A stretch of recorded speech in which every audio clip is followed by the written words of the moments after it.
This led to arms race, कि उनके बीच में ना एक दूसरे के ऊपर शक रहता था, इससे हो गया arms race. Huge stock of arms were considered necessary to prevent war from taking place. So शक किस बात का रहता था कि भाई कोई भी कभी भी हमला कर सकता है, और इस वजह से आर्म्स रेस होने लगी। दोनों ही कंट्रीज़ अपने अपने जो वेपन्स थे वो बढ़ाने लगी, अच्छा खासा स्टॉक रखने लगी कि भाई कभी भी इनकी ज़रूरत पड़ सकती है। On the other hand both side understood that in spite of restraints war might occur due to following reasons. और ये भी मानती थी दोनों पार्टी, दोनों जो थे दुश्मन, वो ये भी मानते थे कि वॉर जो है वो किन किन रीजन से हो सकती है। सबसे पहला था miss calculation of the number of weapon in the possession of the other, यानी कि क्या पता कि कोई कंट्री एक दूसरे से मिस कैलकुलेट कर ले। जैसे मान लीजिए यूएस है और ये यूएसएसआर है, सपोज कर लीजिए इसके पास है 10 न्यूक्लियर वेपन और इसके पास है 12, सपोज कर लीजिए, मतलब इसके पास भी 12 ही हैं, लेकिन इसको ऐसा लग रहा है गलती से कि भाई इसके पास 10 है, इसके पास कम है, तो ये इसके ऊपर अटैक कर दे, मतलब मिस कैलकुलेशन हो जाए, इस वजह से भी वॉर हो सकती है। नेक्स्ट है misunderstanding of intention of the other, क्या पता कि एक दूसरे मतलब मन उनका ऐसा कोई इंटेंशन ना हो कि भाई वॉर करने का, बट कोई मिसअंडरस्टैंडिंग हो जाए फ्यूचर में और वो वॉर छिड़ जाए। नेक्स्ट है न्यूक्लियर एक्सीडेंट हो सकता है, बाय मिस्टेक न्यूक्लियर लॉन्च हो जाए, या फिर कोई सोल्जर या कोई भी उनके वहाँ का, उनकी कंट्री का कोई इंसान न्यूक्लियर लॉन्च कर दे और उससे वॉर स्टार्ट हो जाए। सो ये सारे कुछ रीजंस थे जिनसे वॉर हो सकती थी। इसका आंसर यहाँ से कंटिन्यू कर रखा है। So therefore the US and USSR decided to collaborate in limiting और eliminating certain kinds of nuclear and non nuclear weapon. So इस वजह से इन दोनों कंट्रीज़ ने समझदारी का काम करा, या तो हम ये हम डिसाइड कर लेते हैं कि भाई न्यूक्लियर वेपन्स जो हैं और नॉन न्यूक्लियर वेपन्स जो हैं वो लिमिट में होंगे, या उन पर रोक लगाते हैं। एक तरह से एग्रीमेंट सा इनका हुआ, बीच में बातचीत हुई। So they decided could be maintain through arms control. अब आर्म्स रेस पड़ा था कि दोनों ही बढ़ा रहे थे अपने अपने हथियार। आर्म्स कंट्रोल मतलब जो उनके पास हथियार उन पर थोड़ा रोक लगाना। Starting in the 1960s the two side sign 3 significant agreement within a decade. ये बहुत इंपॉर्टेंट है, इसे ध्यान से सुनना।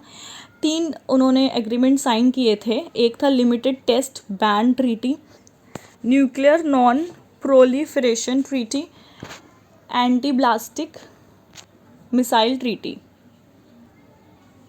सो ये जो न्यूक्लियर बैन ट्रीटी, अच्छा इन ट्रीटीज़ के बारे में आपकी बुक का पेज नंबर 14 पे सब कुछ लिखा हुआ है, तो मैं आपको जस्ट समझा देती हूँ। अगर आपको रिटन फॉर्म में चाहिए तो आप वहाँ से ले सकते हैं, आप ही की बुक में है, page number 40। Limited test ban treaty में, जिसको LTBT भी कहते हैं, कि न्यूक्लियर वेपन का जो टेस्ट होता है, क्योंकि कोई भी जब न्यूक्लियर वेपन बनता है तो उसका टेस्ट किया जाता है, भाई काम कर रही है नहीं कर रही है।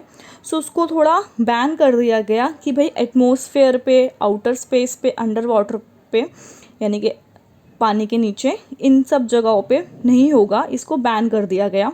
ये ट्रीटी साइन हुई थी US, UK, USSR के बीच में मॉस्को 5 अगस्त 1963 में।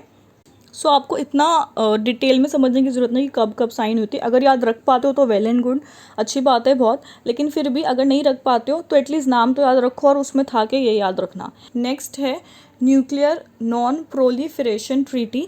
सो इस ट्रीटी में ये था कि कोई भी कंट्री दूसरी कंट्री को फ्री में न्यूक्लियर वेपन नहीं बांटेगी, मतलब पैसों में भी नहीं बांटेगी और फ्री में भी नहीं बांटेगी, कि भाई ये कंट्री है और यहाँ पे कोई दूसरी कंट्री है तो उसका मन कर रहा हो या उसकी बहुत अच्छी खासी फ्रेंडशिप हो तो ले तू भी न्यूक्लियर वेपन ले ले, ऐसा कुछ नहीं होगा। सो नेक्स्ट है एंटी बैलिस्टिक मिसाइल ट्रीटी। सो इस ट्रीटी में US और USSR ने ये एग्रीमेंट किया था कि ये एंटी बैलिस्टिक मिसाइल सिस्टम का लिमिटेड यूज़ करेंगे। यूगोस्लाविया से जोसेफ ब्रोज टीटो, इंडिया से जवाहरलाल नेहरू, इजिप्ट से गमाल अब्देर, इंडोनेशिया से सुकर्नो एंड घाना से क्वाम। सो ये 5 लीडर मिले ये, और इन्होंने नाम बनाई जिसकी फुल फॉर्म है non aligned movement. The first non aligned summit was held in Belgrade in 1961. This was culmination of at least 3 factors. So ये 3 factors के उस पर बनी थी. सबसे पहला तो ये है कि कॉरपोरेशन अमंग दीज 5 ग्रुप्स, ये जो 5 कंट्रीज़ हैं इनके बीच में कॉरपोरेशन रहेगा, एक दूसरे को हेल्प करेंगी हर चीज़ में. देन नेक्स्ट है growing cold war tension and it's widening arenas. तो जब हमने एरानास का पढ़ा था, जब हमने ये वाला टॉपिक कवर किया था, तो हमने देखा था कि Korea, Berlin, Congo, Vietnam, Afghanistan, इन जगहों पे भी वॉर हुई थी यूएस और यूएसएसआर की वजह से, है ना. सो नाम की जो कंट्रीज़ थी उनको टेंशन थी कि भाई ऐसे ही जो बाकी की कंट्रीज़ है जिनका कोई लेना देना नहीं, लेकिन स्टिल क्योंकि उन्होंने साथ दिया था, इस वजह से उनकी कंट्रीज़ में भी वॉर थी. तो नाम की कंट्रीज़ को भी टेंशन थी कि कहीं हमारी कंट्रीज़ में भी आके ये लोग लड़ाई ना करें, क्योंकि उनकी जो हमारी कंट्रीज़ थी, जैसे कि इंडिया, हमारी कंट्रीज़ ऑलरेडी जस्ट अभी अभी आज़ाद हुई थी, हमारे पास पहले से ही बहुत सारी प्रॉब्लम्स थी, तो इस वजह से. देन नेक्स्ट है the dramatic entry of newly decolonise African countries international arena. So जो अफ्रीका की काफ़ी सारी कंट्रीज़ थी, जैसे कि मान लीजिए ये अफ्रीका है, सो इसकी काफ़ी सारी कंट्रीज़ थी, वो आधी वॉर्सो पैक्ट में जा रही थी, आधी नाटो में जा रही थी. सो उनका ये मानना था कि जो अफ्रीका की कंट्रीज़ हैं वो भी अभी अभी आज़ाद हुई हैं, तो उनकी कंट्रीज़ को भी ये नाम में ऐड कर ले, क्योंकि इससे क्या होगा, उनकी जो ये जो नाम ऑर्गेनाइजेशन है ये और भी ज़्यादा स्ट्रॉन्ग बनेगी. क्योंकि सिंपल सी बात है, जितने लोग आपके साथ जुड़ेंगे उतने ज़्यादा आप स्ट्रॉन्ग बनेंगे, है ना. इस वजह से नाम जो था इसको बहुत बदनाम किया गया था कि भाई इसने अपना पल्ला झाड़ने वाला काम करा है किसी भी कंट्री में ना मिल के. बट ऐसा एक्चुअल में नहीं था. ना तो नाम ने अपने आप को आइसोलेट किया था, आइसोलेट यानी कि एक जगह साइड में हो गया, ना ही उसने न्यूट्रल था. वो न्यूट्रल मतलब कि भाई किसी का भी पक्ष ना लेना, ऐसा नहीं था.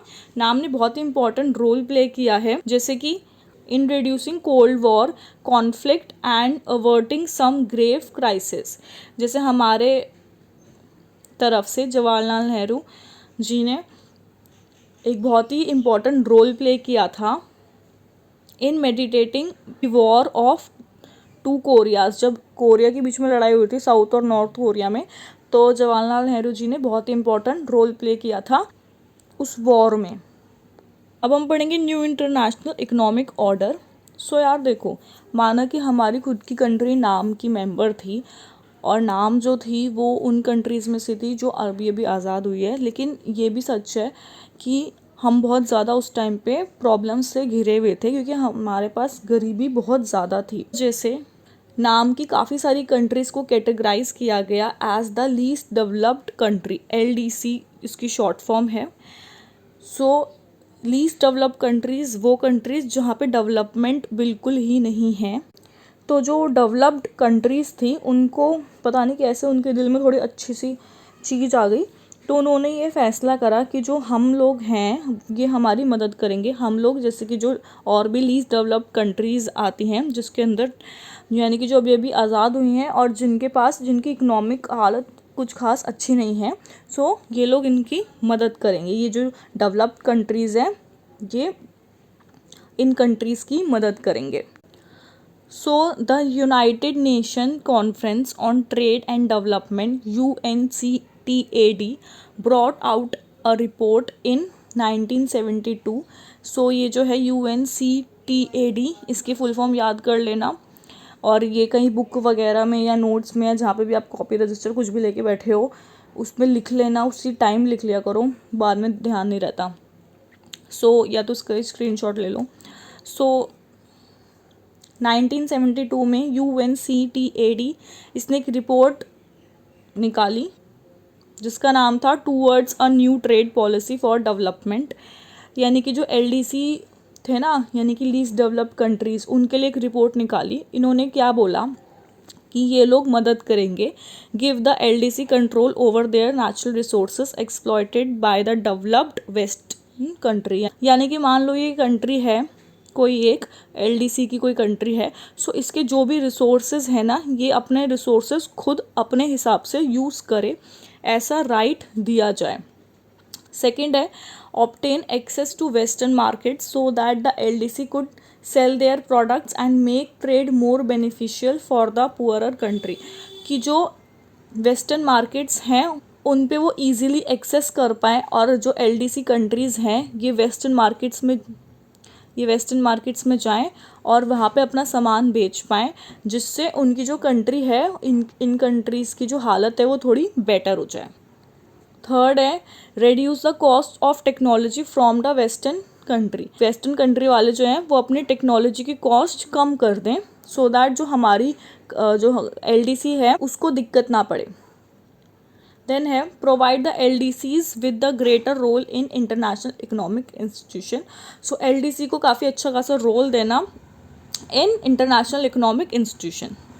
अब ये सारी तो रिपोर्ट थी, बट एक्चुअल में बात ये थी कि शुरू में तो बहुत अच्छा लग रहा था सुनने में, लेकिन धीरे धीरे ये कुछ खास काम आया नहीं और ये जो डेवलप्ड कंट्रीज़ ने इतनी बड़ी बड़ी बातें कही थी वो इन लोगों ने पूरा करके नहीं दिखाया। सो ये है हमारे इस चैप्टर का last topic, India and the cold war, कि इंडिया का क्या रोल था कोल्ड वॉर में। सो हम जानते हैं कि इंडिया जो थी वो पार्ट थी नॉन अलाइंड मूवमेंट की।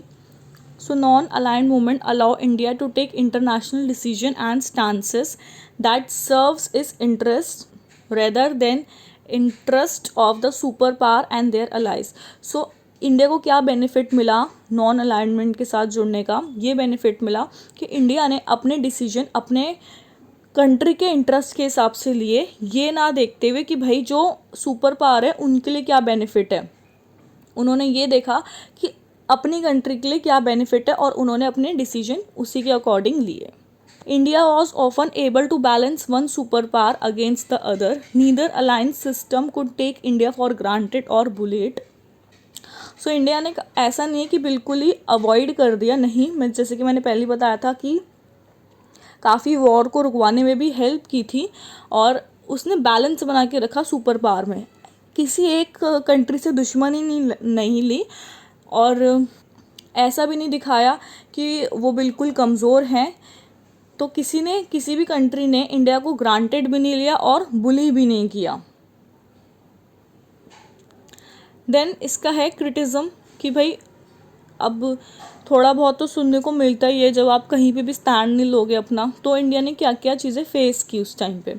सो India often refuse to take a firm stand on crucial international issue. ऐसा इंडिया को बोला गया कि जो इम्पॉर्टेंट इश्यूज़ होते हैं उसमें कोई स्टैंड वैंड नहीं लेती है इंडिया।